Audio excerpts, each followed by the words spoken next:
Welcome to today's deep dive.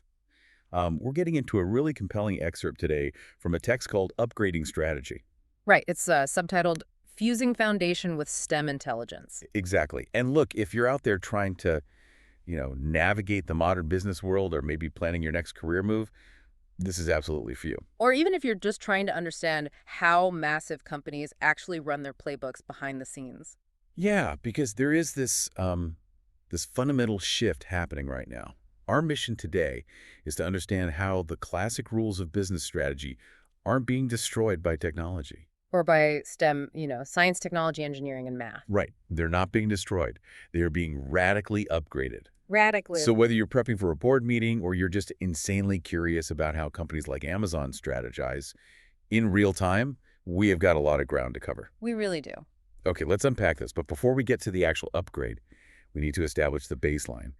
What does traditional strategy actually mean, in the context of this text? Well, to really appreciate the transformation, we have to look back at the golden age of strategic management. The classics. Right, the intellectual backbone of business decision-making for over half a century. But the critical context here is that traditional strategic thinking was built for a world that moved at a much slower pace. Much slower and highly predictable. The entire underlying assumption of those classic models was stability. Right, this idea that an industry evolved gradually over decades, you could actually see your competitors coming from a mile away. It was a very different environment. I mean, your competitors were obvious. They were the companies making the exact same products. Going to the exact same people. Exactly. And if you managed to secure a competitive advantage, you could reasonably expect it to last for a long time. Because things just didn't change that fast. Right. Managers were taught to analyze their environment, pick a clear competitive position, and then just execute that plan consistently. Over what, like a 5 or 10 year horizon? Yeah, exactly. Look, if you're listening to this, you have probably sketched out a SWOT analysis on a whiteboard Oh, definitely. or debated Porter's 5 forces in a meeting somewhere. We all know the basics. You've got SWOT aligning your internal strengths with external threats. And Porter's looking at industry structure like buyer power or the threat of substitutes. Exactly, competitive rivalry. And you also have the value chain framework. Right, looking at how internal activities create value. Yeah, and the VRIO model asking if your resources are valuable, rare, imitable, and organizationally supported. The big four. We don't need to rehash the textbook definitions of these, but we do need to understand why they were so dominant.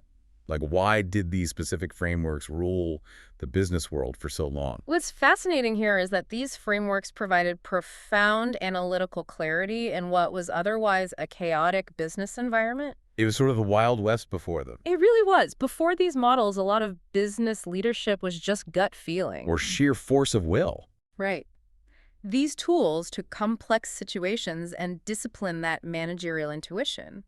They gave generations of leaders a structured way to move from fuzzy, vague ambitions to highly defensible strategic choices. They're basically the foundational grammar of business. That is a great way to put it. You have to know them to be strategically literate. If you sit at a strategy table and you don't understand Porter's or a VRIO analysis, you just don't speak the language. But the problem isn't that the grammar is wrong. Oh, not at all. The problem is that the environment those elegant models were originally designed to describe has fundamentally changed. The core assumption of stability is gone. We've officially entered the Great Acceleration. Disruption doesn't happen over 20 years anymore. It happens in 20 months. For 20 weeks. We're dealing with digital acceleration, globally interconnected markets, AI, and these massive platform ecosystems. Because change is continuous now, competitive advantage is highly transient. You have to constantly fight to maintain it. And under those conditions, the old tools start to break down. They crack under the pressure, yes. Here's where it gets really interesting. The source material doesn't just say the old ways are bad. Right. It breaks down exactly how and why these frameworks fracture today. It outlines 4 key limitations, starting with blurred industry boundaries. This is a major blind spot for static analysis. Porter's 5 forces works exceptionally well when an industry is clearly defined. But in today's platform economy, those boundaries are completely dissolving. Exactly. The text uses Amazon as the prime example here. If you try to run a traditional industry analysis on Amazon, where do you even put them? Good luck. Right. Are they a retailer, a cloud computing provider, a logistics company, or an AI infrastructure firm? They are all of those things simultaneously. But if boundaries are totally dissolved, how does a company even define its total addressable market? That's the dilemma. If everyone is a potential competitor, where do you even aim your strategy? That's the exact problem the old frameworks can't solve. You can no longer aim at a static industry silo. You have to aim at customer needs and ecosystem choke points. So if you're a traditional bank, your biggest competitor might not be the bank across the street. It might be Apple, or a fintech startup, or a telecom company offering mobile wallets. Static industry analysis completely struggles to capture that fluidity. Which naturally brings us to the second limitation, the source outlines. Compressed timeframes. We mentioned the death of the 5-year plan earlier. How does that practically play out? Well, traditional strategy relies heavily on periodic analysis. You do an annual offsite, you map out a 5-year plan, and you spend the next few years executing it. But today, the pace of technological change compresses those decision windows entirely. Let's say you spend a year writing a comprehensive strategic plan for a new software product. By the time it's fully implemented, a new generative AI model might have just been released. Renders your entire product architecture obsolete. Exactly. You end up beautifully executing a brilliant plan for a world that no longer exists. Which ties perfectly into the third limitation. The fact that many classical frameworks are descriptive rather than predictive. They're diagnostic, they're incredibly good at explaining the past and assessing your current competitive position. But they offer very little guidance when it comes to anticipating nonlinear disruption. Right. Let's anchor that with an example. What does it actually look like when a company relies too heavily on descriptive strategy? Think about Blockbuster versus Netflix. Blockbuster's traditional descriptive data told them that their late fees were highly profitable. Right, they were making a fortune on late fees. Exactly. A SWOT analysis in the late 90s would show their massive retail footprint as a huge strength. Because it was, at the time. At the time, yeah. That's descriptive strategy. It perfectly explains the present. But it completely misses the future. Predictive strategy, on the other hand, would have modeled the trajectory of broadband adoption. And data compression. Right. It would have shown that physical rentals were on a collision course with obsolescence. So the text mentions this strategy must become probabilistic then. We hear that word thrown around a lot. What does it actually mean in this context? It means you stop betting on a single deterministic 5-year plan. Because the future isn't fixed. Exactly. So your strategy shouldn't be either. You are continuously running multiple what-if scenarios based on live data. You assign probabilities to different market shifts. And build an organization agile enough to pivot as those probabilities change. Spot on. And that ties directly into the fourth limitation, systemic complexity. The old models are very firm-centric, right? They look at the company in isolation. The traditional value chain is a perfect example of this. It's very linear. It looks at how a single firm takes raw materials, runs them through operations, and pushes out a product. But modern competition unfolds across vast interconnected ecosystems. Value is constantly co-created with partners, third-party developers, and users. We're moving from linear value chains to dynamic value networks. Can you break down what a dynamic value network actually looks like in practice? Look at the automotive industry's massive supply chain failures during the recent chip shortage. Oh yeah, that was a mess. A linear mindset looks at the tier 1 suppliers and assumes everything is fine. Because their direct supplier says they're good. Right.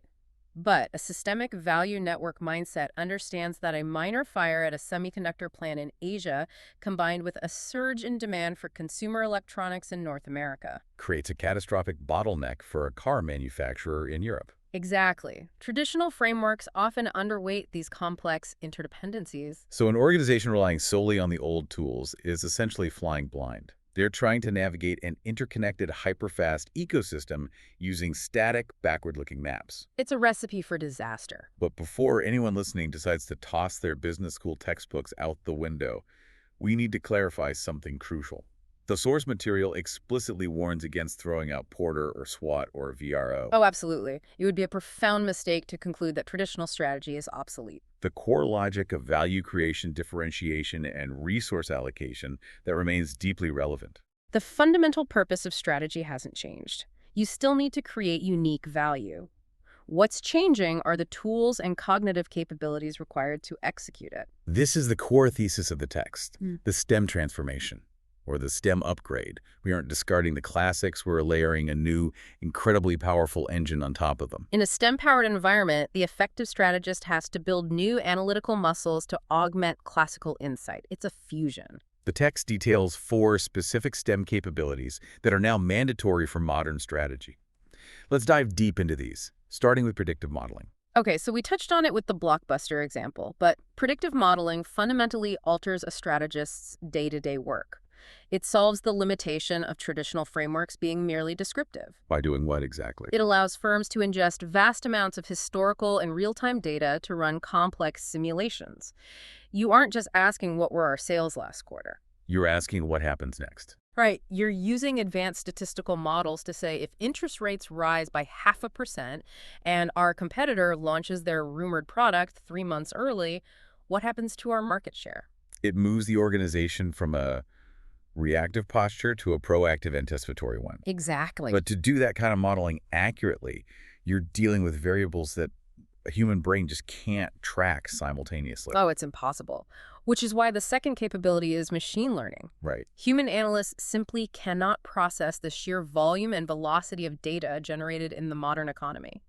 So machine learning isn't just about automation. No, it's about pattern detection across massive high-dimensional data sets. It finds hidden correlations that traditional analysis would never catch. High-dimensional data sets. Yeah. Give me an example of a hidden correlation that a human using a standard SWOT analysis would just totally miss, but machine learning would catch. Okay, imagine a global logistics company. A human analyst might look at weather reports and port schedules. Sure, the obvious things. But a machine learning algorithm might analyze billions of data points. It could discover that a slight temperature anomaly in the Pacific, Wait, a temperature anomaly? yeah, combined with a subtle shift in social media sentiment about a specific retail trend in Europe, Wow. predicts a massive container shortage in Los Angeles 3 weeks later. That is wild.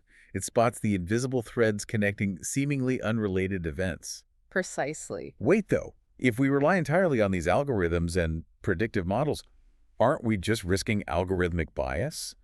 Or worse, just throwing raw data at a wall and calling it a strategy? That's a vital point, and it's exactly why the classical frameworks are still necessary. Data without context is just noise. Right. The classic models give you the why, the strategic boundaries, the understanding of your core competencies. The STEM tools give you the how at an unprecedented scale. So if you just chase data without a foundational strategy, you end up optimizing for short-term metrics. While completely destroying your long-term brand value. That makes perfect sense. So the third muscle is systems thinking, which addresses that ecosystem complexity we discussed earlier. Right. Systems thinking requires leaders to understand complex feedback loops Tipping points. and nonlinear dynamics. It's the ability to see the whole board, not just your specific piece.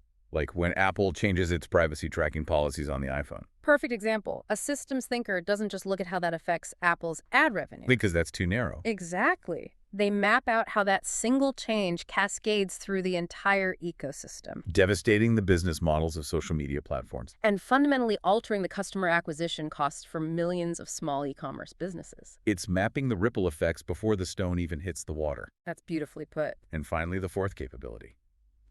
Real-time data infrastructures.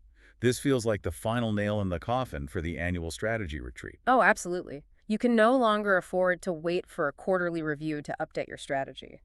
Real-time data infrastructures allow strategic decision-making to become continuous. Give me a comparison here. Think about traditional retail versus fast fashion. A traditional retailer plans its inventory seasons in advance based on historical trends. But a company like Zara Uses real-time sales data from its stores to alter production and shipping on a daily basis. Their strategy is a living, breathing mechanism. When you synthesize all of this, the actual role of the strategist undergoes a massive evolution. For anyone listening who works in strategy or operations or leadership, the days of purely being an analyst and a planner are over. They're completely gone. You have to be a modeler. You have to be a systems thinker. You have to be fluent in data interpretation. If we connect this to the bigger picture, the source material offers an analogy that perfectly captures this synthesis. Classical frameworks provide the conceptual map. STEM capabilities provide the dynamic navigation system. I love that. That analogy brings it all home. The map gives you the lay of the land, the fundamental rules of competition, your value proposition, your core strengths. Right. But if you're driving cross-country, a paper map isn't enough anymore. You need the GPS that alerts you to a traffic jam 3 miles ahead That reroutes you when a road is closed. and adapts to the live conditions on the ground. Organizations that cling exclusively to the old paper map are going to suffer from strategic drift. They know where they want to go, but they don't realize the roads have completely changed beneath them. On the flip side, organizations that abandon foundational thinking and just chase real-time data run the risk of analytical chaos. Exactly. They have a navigation system constantly firing off alerts and recalculating routes, but they have no underlying concept of their ultimate destination. The winners of the coming decade are the ones who integrate both. Absolutely. So, what does this all mean? The ultimate takeaway here is that strategy isn't dying. It's not being automated out of existence by AI or big data. It's being upgraded. It's an augmentation of human strategic capacity. It demands a higher level of cognitive flexibility from leaders. You have to be comfortable holding the timeless principles of competitive advantage in one hand and the fluid, probabilistic outputs of machine learning in the other. And for you listening right now, integrating this mindset gives you a tremendous edge. Whether you're evaluating your company's market position, looking at your industry's future, or charting your own career trajectory, ask yourself, are you just staring at a static paper map? Are you resting on the fact that you knew the industry boundaries 5 years ago? Or have you turned on the dynamic navigation? Are you paying attention to the real-time signals that show where the value is shifting today? This raises an important question, though, and it's something to really mull over. Okay, let's hear it. If we accept that this STEM upgrade is mandatory, if machine learning, predictive modeling, and real-time data infrastructures become the baseline requirement for every company just to survive, then very soon the playing field is going to level out again. Because every major competitor will have access to the exact same real-time data. They'll all have access to the exact same algorithmic insights predicting the same market shifts. That's a wild paradox. The technology gives you an edge until everyone has it, and then it's just table stakes. Right. So when perfect real-time data is no longer a competitive advantage, simply because it's universally available, what happens next? That is the big question. Will the ultimate differentiator circle right back around to bold, unpredictable, deeply human intuition when the algorithms all recommend the same highly optimized, risk-averse path? The only way to truly disrupt an industry might be the visionary, irrational human leap that no machine could have ever predicted. A brilliant thought to end on. The idea that mastering all this complex data and advanced technology might ultimately just clear the stage for the sheer power of human creativity. That wraps up our deep dive for today. Keep asking those big questions. Keep relying on your map, but make sure your navigation system is plugged in and running. We'll catch you on the next deep dive.